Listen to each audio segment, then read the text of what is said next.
What up? This fucking camera, dude. Should I just roll with it? We have to deal with it. We got angel wings on this one. I did this pull yesterday or the day before. I don't know if this is like part 2 of that or if I'm just gonna redo the whole thing and post this one. Cards that came out is the Chariot. It's called the Vehicle in this one. Vice, card 15, Moby Dick in this deck. Which I couldn't figure it out. I couldn't remember. I know 14 is Temperance, which is Sagittarius. 15 is the Devil. Often associated with Capricorn. Not that all Capricorns are devils, but it's the energy of bondage and also of the doorway between years, between realms, and the things that get us stuck in old loops.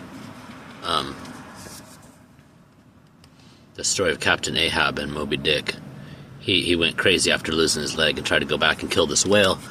Ended up losing his whole crew, and then got dragged to the bottom of the ocean with the fucking rope around his neck. Vengeance. That's what happens when we pursue vengeance. I'm gonna leave that. I'll put that one up and put this one as an addendum because I don't want to go back through all these fucking cards. But when I was taking a picture of them to put a post up this morning, and then the deck told me to pull these 2 cards out as well. Focus or not. Page of Spikes, Page of Swords. I looked this up in this book, and it says it's the Will-o-the-Wisp, which is a Scottish folktale. I'll open the book. I brought it here. And the 10 of Scepters, 10 of Wands, which is Orion. 10 of Wands is like a season of exhaustion and exertion, and knowing when to let things go, and not getting punished. Again, kind of similar to the Moby Dick tale. He got put in this freaking loop, imprisoned by the other gods, finally released and put as a as one of the constellations in the sky. But 10 of Wands is like it's like the maximum amount of fire, but it's like exhaustion and battle and being embattled, and it's just pretty interesting. But the Will-o-the-Wisp, I really like this. Page of Spikes, and then 10 of Wands.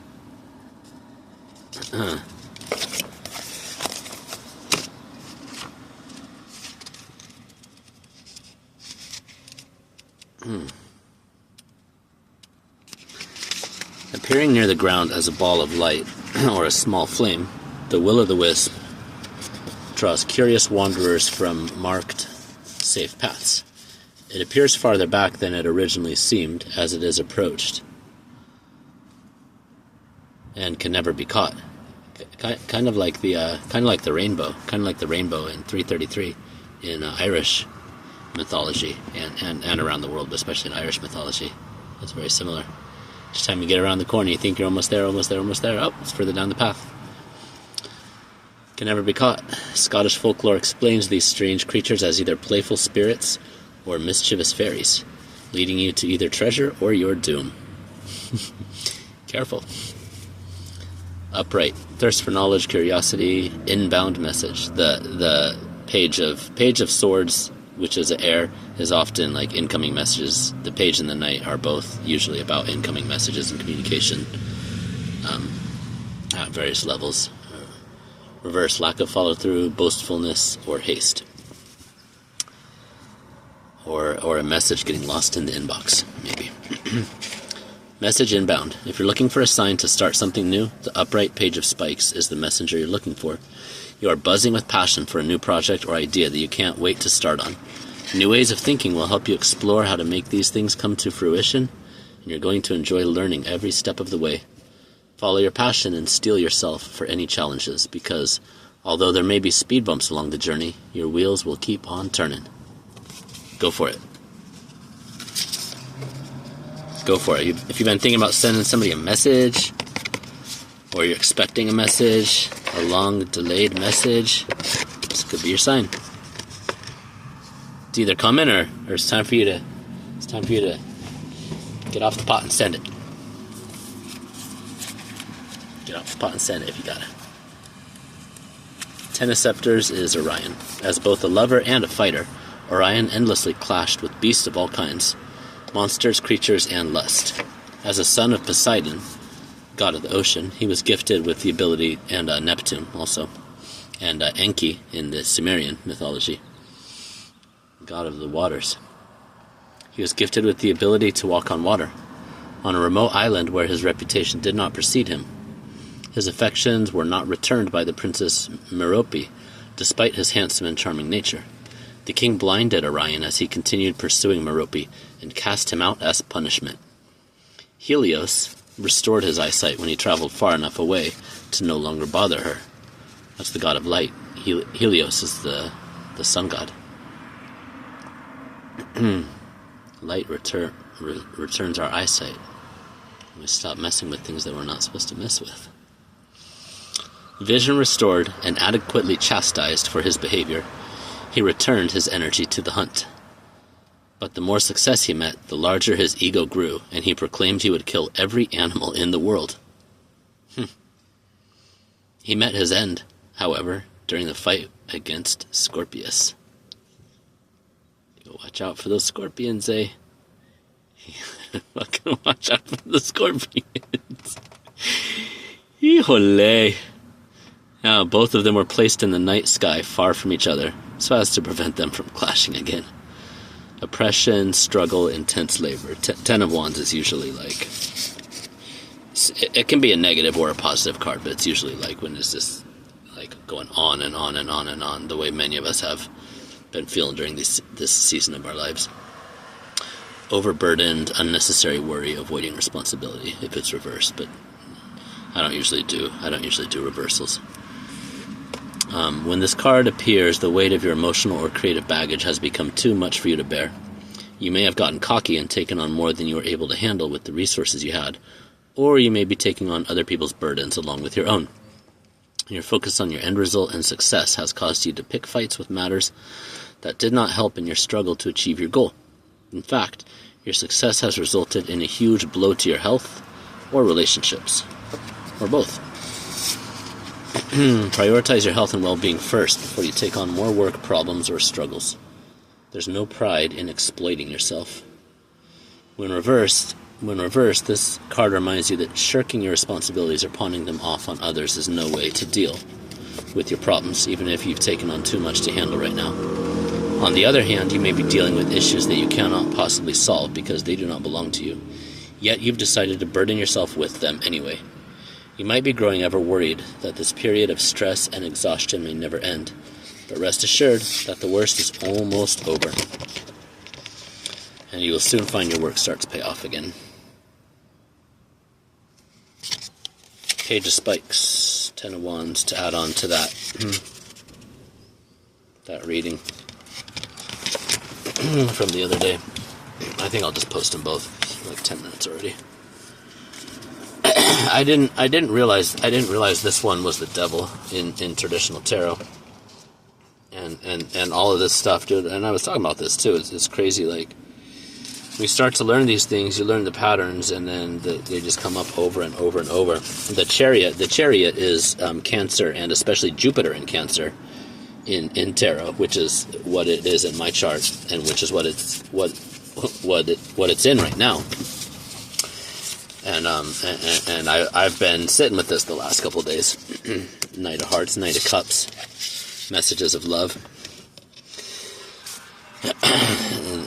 And the Chariot and bad habits and fears and things like that I've allowed to get into my life and disrupt the schedule, especially over the course of the last year since Jupiter went into Cancer last June. And I've mentioned this in a few videos. It's not like you don't got to go into a full-blown freaking relapse or something like that, or pick up like old behaviors that caused so many problems in the past. You can do something that's just like not quite at your highest calling, And it can completely fuck up the plans that God has for your life and for what you're doing and for the people that you're working with, if you're somebody that works with other people too.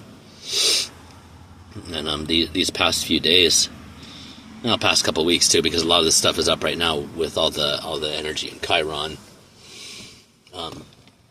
Uranus going into Gemini, leaving Taurus. Everything that's been disrupted in my freaking second house, and my Taurus, and my just all these patterns, dude. It's like major shift, major 8-year cycle shift for me, especially. And but again, it's just like these seasons in my life. It's like, how did this play out each time this happened in my life? God, I wish I would have known astrology years or decades ago. Saved a lot of unnecessary pain for myself, man. But now that I'm learning these tools, I'm learning these languages, I can see exactly where this stuff was going on, and how my life and my choices, my actions, my failures to act in certain cases, like, led to just to undesirable outcomes and timelines that I'm now, adjusting and fine-tuning. But it's just so crazy, man. It's so crazy when you start looking at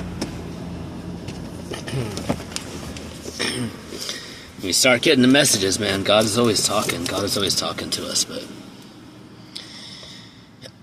anyways, those two cards came out when I was putting up the post. When I was putting up doing the picture to do a post from those cards that I did that reading for a day or two back. So I'm putting them in here. Spirit wants them included, so hopefully those reach the person or the people that they need to, other than me. I know this message was definitely for myself as well. Really powerful, and it's just confirmation too, because this was when I'm looking back, and I only really started getting into tarot like around last summer. Last spring and summer a little bit, but I was like, I've been learning about astrology and the other stuff, but this similar themes, similar messages were popping up on Pluto Being and a couple other readers, and then I got into Chiron intuition like last summer-ish. I think it was last summer. It's just crazy, dude. It's just crazy when these things, when the channels are clear and people are aligned with God. 1244. When the channels are clear, you're going to hear the exact same thing from every direction. Whether it's from intuitive people, whether you follow tarot or astrology, whether you are gifted to hear from God or talk with angels and spirits directly yourself, whether you attune to nature, like whatever it might be, that is where you receive your messages from God. The more clear you are, and if you do have multiple channels, you're gonna just hear the same freaking thing over and over and over. Because God is one. Source is one. God is unity and infinite multiplicity in this world, as he, she, it manifests. But source, God's source is one behind everything. And so when the messages are coming through, God is evolving, but also trying to get us back to a world of peace and love and absolute joy and compassion and abundance and paradise. I believe. That's what I believe. And so, like in this process of evolution, like, yeah, it's messy, but ultimately all things are going to lead back to one. All the rivers lead to the sea. Like, I think it's Led Zeppelin. It's from a Led Zeppelin song. Such deep wisdom in music too, man. Unity, consciousness, love. It's the jam. Love you guys.